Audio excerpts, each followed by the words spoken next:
8 easy tricks to boost your confidence. 1. Walk 25% faster.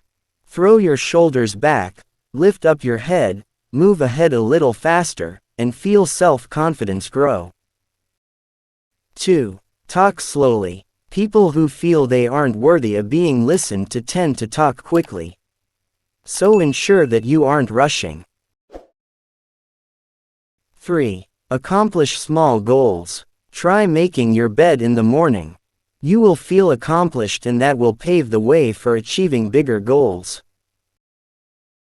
4. Dress nicely. This may come across as cliché, but when you dress nicely, you will most likely feel more confident. 5. Empower yourself with knowledge. Empowering yourself, in general, is one of the best strategies for building confidence. 6. Be a front seater.